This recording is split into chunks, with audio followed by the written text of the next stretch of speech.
Mialma karon ang Kingdom of Jesus Christ sa matud pa pagkalot sa yuta sa basement sa Jose Maria College Building sulod sa KOJC Compound sa Davao City. Kini subay gihapon sa pagpangita kang Pastor Apollo Kibuloy ug ubang co-accused.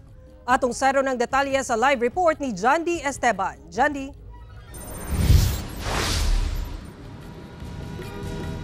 Yes, Sara, gialmahan sa KOJC ang matud pa pagkabkab sa PNP sa JMC basement. Sumala sa abogado o ang legal counsel sa KOJC nga illegal kini kay matud pa dili sakop sa gisilbi nga arrest warrant. Pangutana nila kung si Kibuloy pa ba daw ang ilang gipangita o nag-mining operation na sa maong basement. Dunay tubag niya na ang Police Regional Office 11 atong sayron. Nagtuang legal counsel sa KOJC nga si Attorney Israelito Torion nga nagahimo na og tunnel ang PNP sa basement sa Jose Maria College kini base sa gihatag matud pa kaniya nga hulagway. Makita ang lawom na kaayo nga kinalutan og naay mga naka-PNP uniform. Nabalaka na si Torion sa epekto sa maong pagkalot sa stability sa gambalay sa JMC.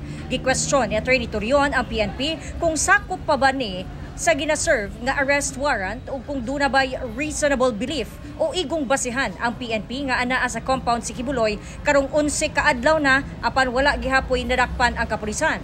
Daan ng giingon sa PNP nga doon na kunoy tunnel sa KOJC compound. Sumala ni Attorney Torion, giingong anaa na sa 8 ka metro ang gilawmon sa kalot. Nanawagan siya ka PNP Chief General Romel Marbil nga tugutan sila nga makasulod sa basement aron makumpirma ang maong bangag. Gipanghimakak sa Police Regional Office 11 nga dunay gikabkab sa compound.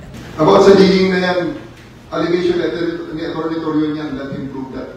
Nagtuo gihapon ang PNP nga anaa sa compound si Kibuloy. Hanggang ngayon, naniniwala kami na nandyan siya, tinatawanan kami. Sige lang, there's always time for everything. At darating, sabi ko nga kanina, makukulit natin yan. Sara, karong hapon lang no gitugutan ta ni Attorney Torion nga makasulod sa KOJC compound ug iyahang giadtuan ang usa sa mga entry point dito sa JMC basement kay lagi gihagit siya ni General Torre nga i-prove ni Attorney Torion kung doon na bagyoy pagkabkab sa basement ang PNP. Sa dihang pag-abot niya dito sa usa sa mga entry point, daling mibarikada ang mga pulis ug wala na siya gitugutan nga makasulod. Giadtuan usab no ni Attorney Torion ang lain pang entrance pasulod sa JMC basement. To no avail, wala gihapon siya gipasulod ug gani hapit pa nagka-tension kay nisugo ang team leader nga tulakon no ang si Attorney Torion pero nagmagahay sa Attorney Torion ug ugaling masakitan siya sa maong pagtulak no sa mga sa PNP mupasaka siya og kaso ug iyang gipasabot ngadto sa mga nakabarikada nga mga pulis nga dili sakop ang ilahang ginahimo sa gi-serve nga arrest warrant sa PNP ug kinahanglan nila mokuha og search warrant. Gisuwayan usab ni Attorney Torion og negotiate sa mga nakabarikada nga pulis nga hatagan sila og access sa ilahang cathedral but to no avail usab no nga wala sila gitugutan nga makasulod sa maong cathedral. Sara.